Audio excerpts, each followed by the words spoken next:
advanced U.S. Army and Navy headquarters, forward area Guam, Admiral Chester W. Nimitz and his staff plan naval operations in support of 10th Army invasion of Okinawa Island, 335 miles from the Japanese mainland. Vice Admiral Mark A. Mitcher, commander of Task Force 58, arrives at his flagship off Leyte, Philippine Islands, starting point of the fleet's move against Okinawa. The huge convoy includes battleships, cruisers, destroyers, aircraft carriers, and rocket ships. Lieutenant General Buckner, Vice Admiral Turner, and Marine General Smith map the attack. First objective is seizure of the Karama group of islands 17 miles from Okinawa's west coast. Amphibious forces secure 8 of these islands within 50 hours of the initial attack. Powerful units of the fleet support amphibious landing operations.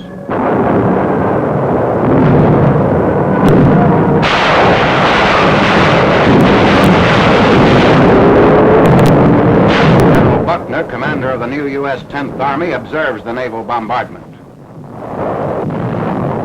Initial landings in the Karama group are made 26th March.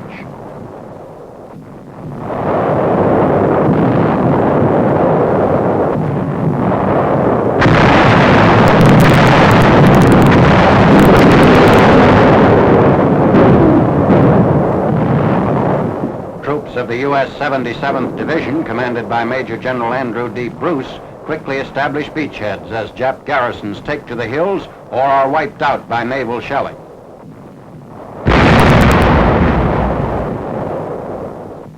"331 Japanese troops are killed in the Karama's fighting, while another 140 are estimated to be sealed up in caves. Captured Japanese civilians. This is the first time our troops have encountered enemy non-combatants in large numbers.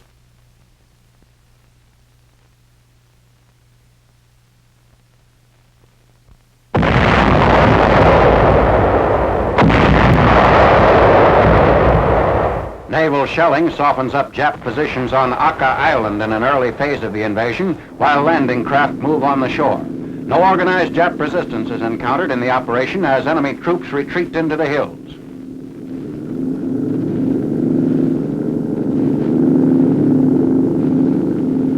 Infantry and armored units of the 3rd Battalion, 305th Regimental Combat Team are in immediate control of the beach.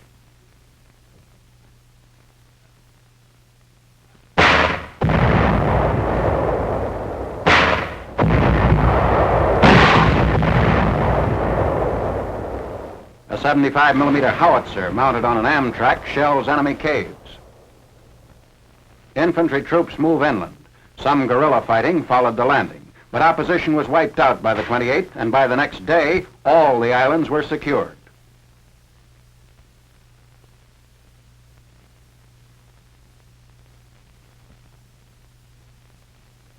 A 3rd Battalion Patrol and Demolition Squad destroys several hidden Jap suicide boats with thermite bombs.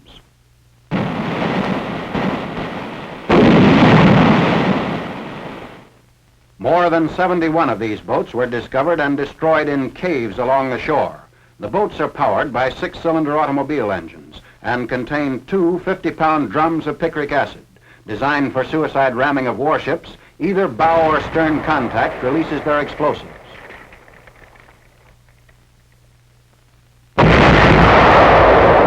A Japanese interpreter of the 3rd Battalion tells a Korean prisoner to contact Jap civilians hiding from U.S. forces and ask their surrender.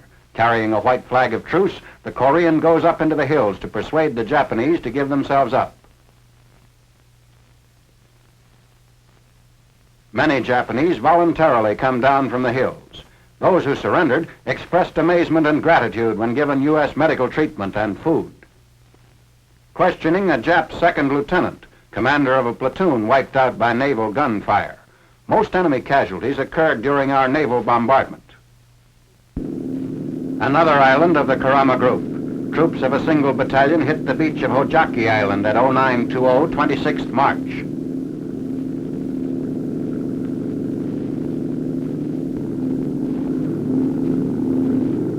No military or civilian resistance is encountered.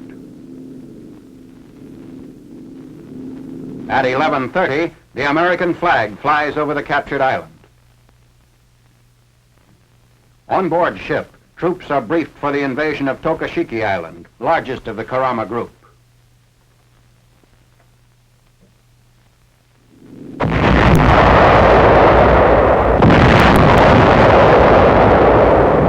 Troop-carrying Amtraks and Am tanks strike at the beach of Tokashiki Island 26th March. Its two cities, Awara and Tokashiki, are quickly seized.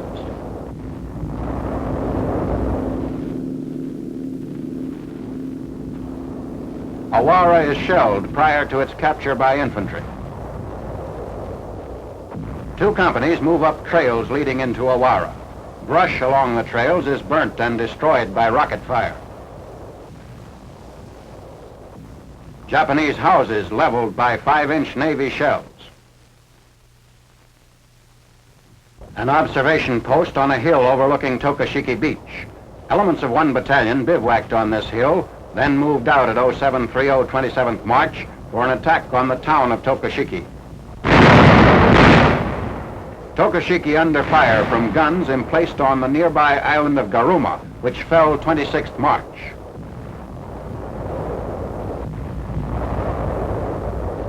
Tokashiki is secured 27th March. Resistance was light, and civilians engaged in mass suicide attempts.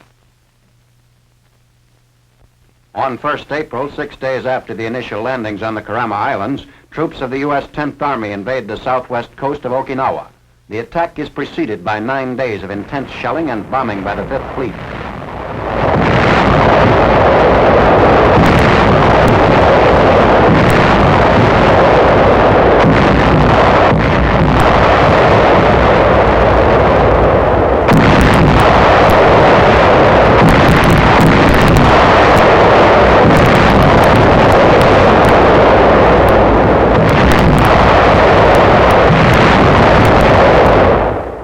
Rocket ships aid in the preliminary softening up bombardment. More than 4,500 tons of shells and rockets are hurled on Okinawa prior to the landings, and every known coastal gun in the beachhead area is destroyed before our troops go ashore.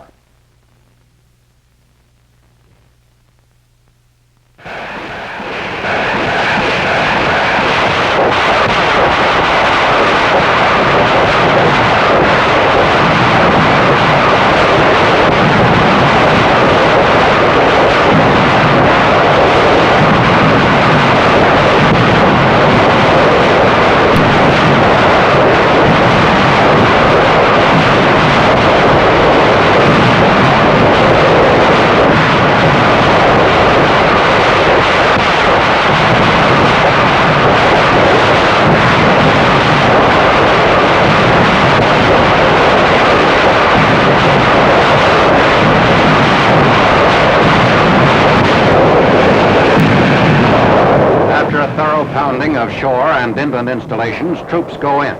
The Marine 3rd Amphibious Corps and the 24th Army Corps make simultaneous landings. The original beachhead is approximately 8 miles long. Enemy resistance is unexpectedly light, many Jap troops and a large part of the civilian population having retreated to the hills.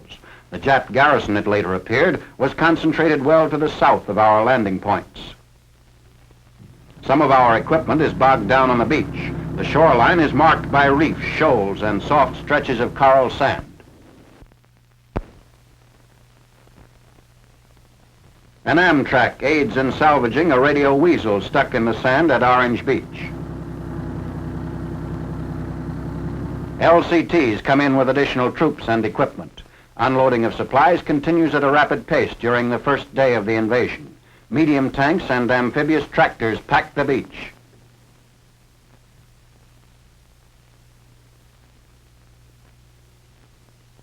Tanks push inland on Okinawa over the island's improved road system. By noon of the 1st, Yontan and Katena airfields less than 20 miles north of the capital city of Naha are seized. Within 48 hours after the landing, our troops drive across to the island's east coast, splitting the Japanese defenders.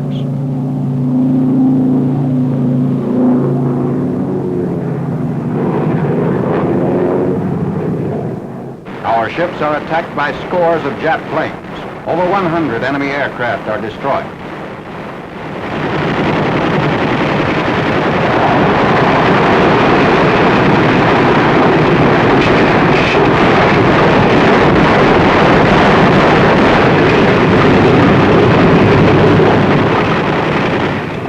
Some damage is inflicted on our ships by the Jap aircraft.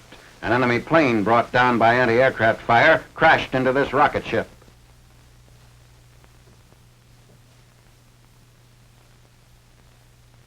Rockets stored in the hold were not exploded by the hit, and the vessel remained afloat.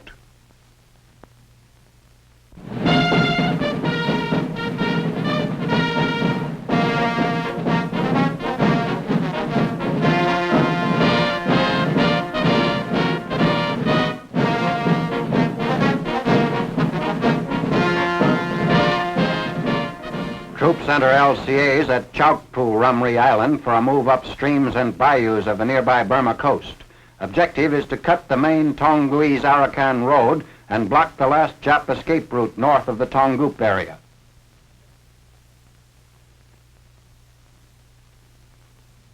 The River Armada, largest ever employed in this type of operation, consists of Royal Navy destroyers, sloops, and landing craft of the Royal Indian Navy. An umbrella of thunderbolts of the RAF, AAF, and Indian Air Force afford air protection for the amphibious attack.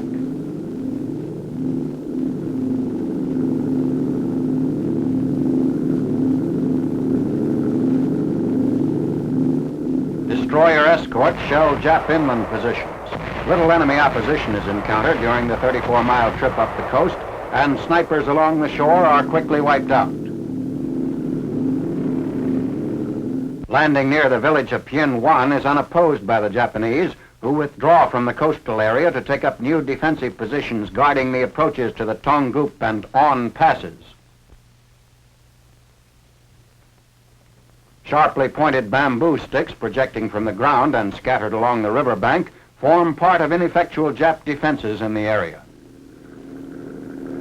In the 3 weeks campaign that followed the landing, British units reach and enter Tongup, 34 miles south of Letpan and 130 miles southeast of Akyab. This operation severed enemy communications and gave Allied units a hold on the all-weather 110-mile Tongup-Prom road leading into the Irrawaddy Valley.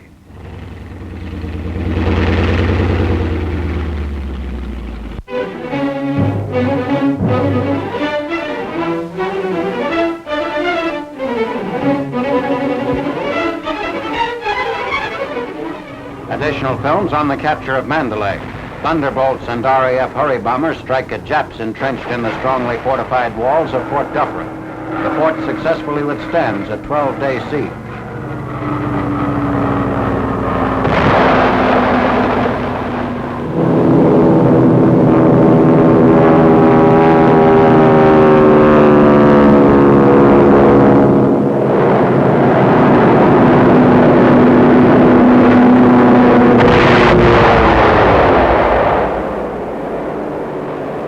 From an observation post on nearby Mandalay Hill, officers watch the progress of the siege. 6-inch howitzers pound the north wall.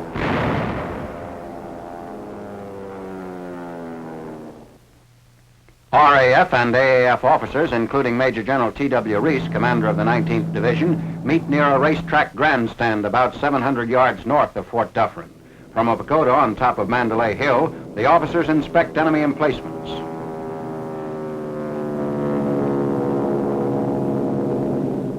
B-25s of the 10th U.S. Air Force are brought in with 2,000-pound delayed action bombs. Coming in at low level, the B-25s blast holes in the walls, opening up the way for tanks and infantry. Occupation of the fort is accomplished. 20th March.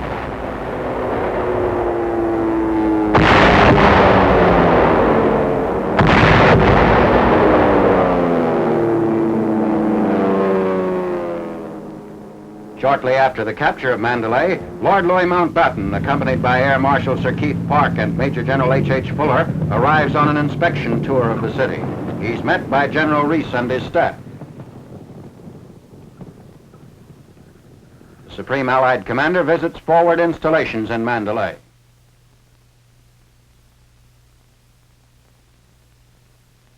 Lord Mountbatten and his party drive to Fort Dufferin. They pass through an opening in the 30-foot thick wall. Inside Fort Dufferin, the mild, square-moated fortress dominated the entire city. Its ancient palace was destroyed by the Japs.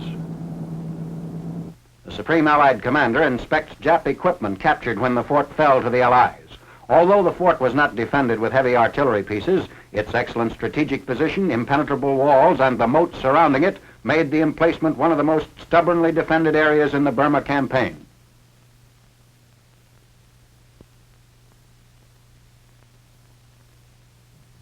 The top of the wall equals the width of a city street. Inspecting a bomb crater in the wall blasted by one of our 2,000-pound demolition bombs. Dead Japs in a gateway. Although ordered to defend the fort with suicidal resistance, many Japs escaped under cover of darkness.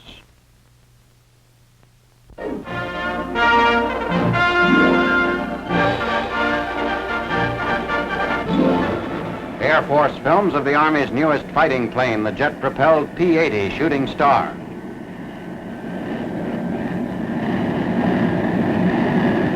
Having no propeller, radiator, cooling system, superchargers, carburetor, or complex controls, the P-80 is easy to build, service, and repair.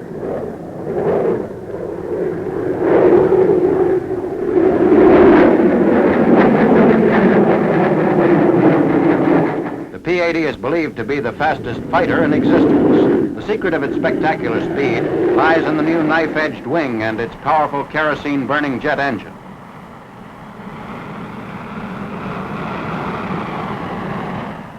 The P-80 operates at high altitudes with long range and at high speeds.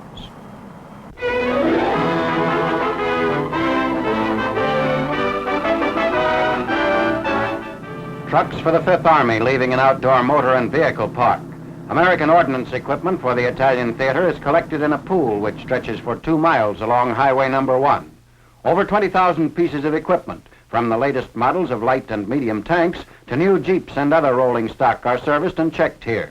They are brought in directly from Leghorn to this point, about midway between Leghorn and Pisa.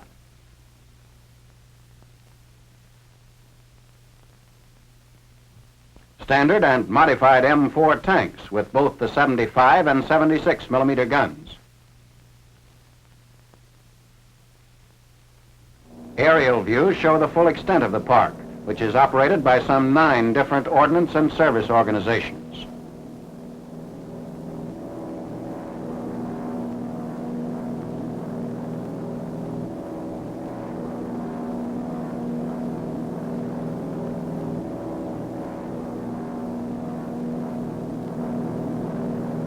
This equipment is earmarked for a front moving with accelerated activity since the end of the Italian winter.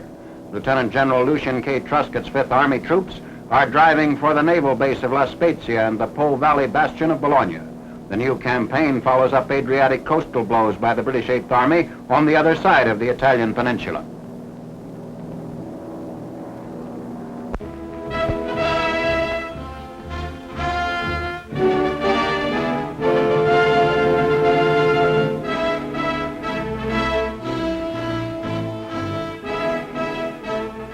The battle for Frankfurt on the Main.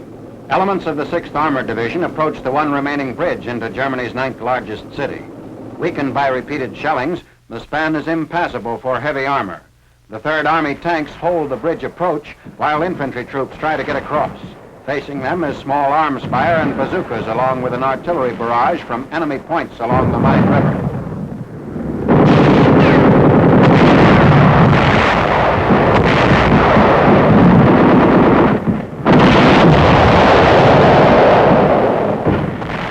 Our men are forced back as the shelling continues unabated for 6 hours.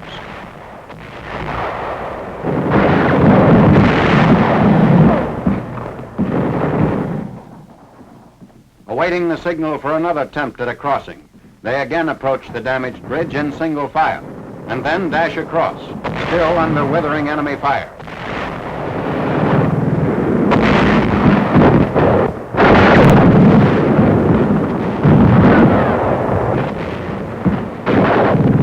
Entering bombed-out Frankfurt, 5th Infantry troops move up to clean out snipers within the city, which was defended by Volkssturmers and SS units.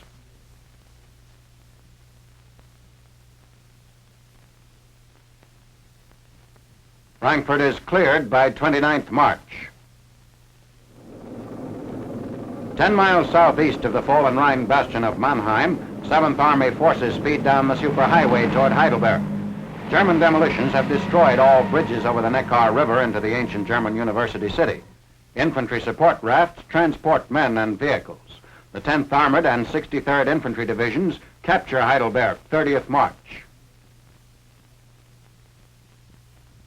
Unlike German cities of similar size, Heidelberg is virtually unscathed. All newer parts of the city north of the Neckar are almost unmarked. Reports on the old town south of the river indicate only light damage. Liberated Frenchmen celebrate in the streets of Heidelberg. To the northeast, General Patch's 45th Infantry Division received 12th Tactical Air Command support in the attack on Aschaffenburg. This town was reported cleared when the Third Army rolled through late in March, but a new fanatical stand is made by the Nazis. Bombs start huge fires.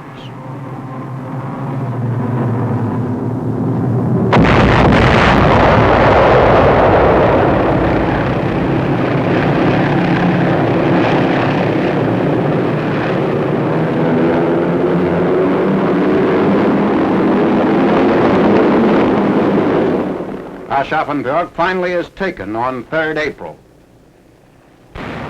Another 7th Army Division, the 12th Armored, is driving across the Bavarian plain in the vicinity of Würzburg. This attack on 31st March is against the town of Nassik, just below the Kiel-Main River city. An estimated 250 Nazis are holding out in the town. All are reported to be youthful soldiers, 16 to 18 years old. 1 hour is allowed them to come out and surrender. 95 Germans give themselves up.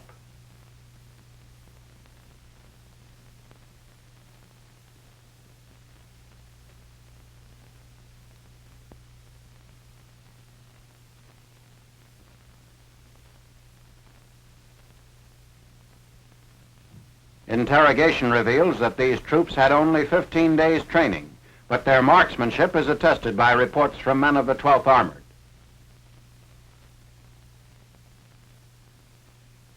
The battle continues against fanatical defenders remaining inside Nassik. With the support of the tank elements, the town is entered by Negro units of the 43rd Armored Infantry Battalion.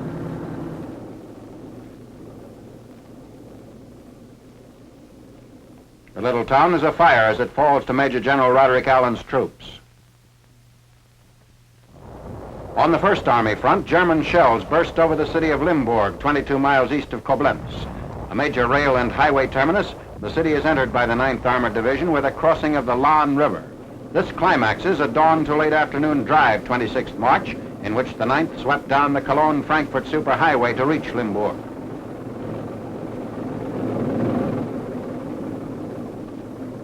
Among the prisoners taken in the town are those wearing the Volkssturm armband.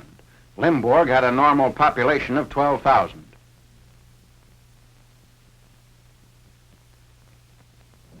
The Autobahn in this area is used as an airstrip by liaison pilots of the field artillery. Normal traffic is not interfered with. In addition to the main upper section of the superhighway, American motorized equipment moves toward the front along the underpass.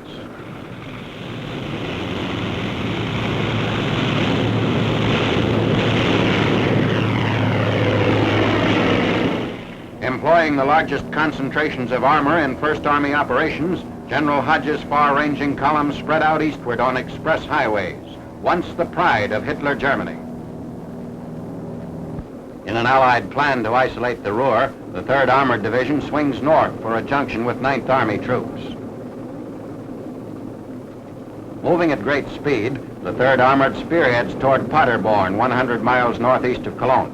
The 104th Infantry Division, under Major General Terry Allen, also participates in this action. The commander of the 3rd Armored, Major General Maurice Rose, is killed near Paderborn on 30th March.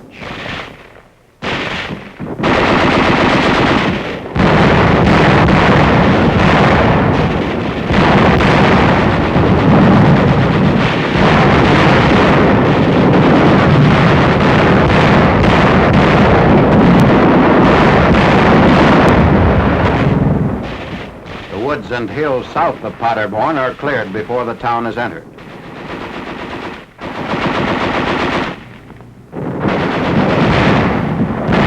The attack on Gießen, just west of the Autobahn, which runs from Frankfurt to Leipzig.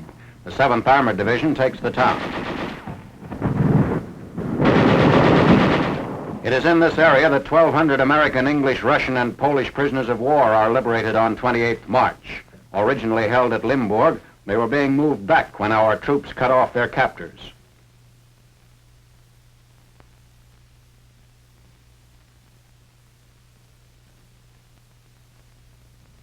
Wetzlar, Germany. Further extending its hold on the Lahn River, the 7th Armored enters this city adjacent to Gießen on 29th March. Major General Robert Hasbrook's troops take many prisoners in the still burning town. 14 days in the service, this Nazi had seen only 2 hours of action when captured. Freed slave laborers of all nationalities leave Wetzlar.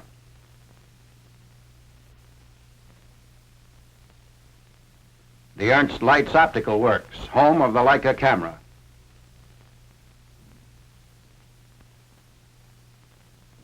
Town after town is seized by the 7th Armored.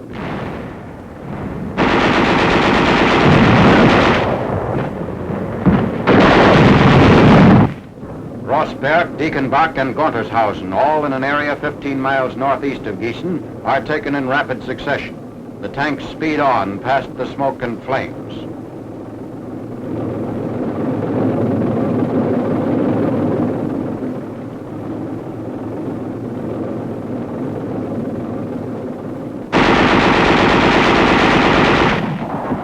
The armor moves forward at a pace that permits only preliminary clearance by motorized infantry, and later complete mopping up by infantry on foot.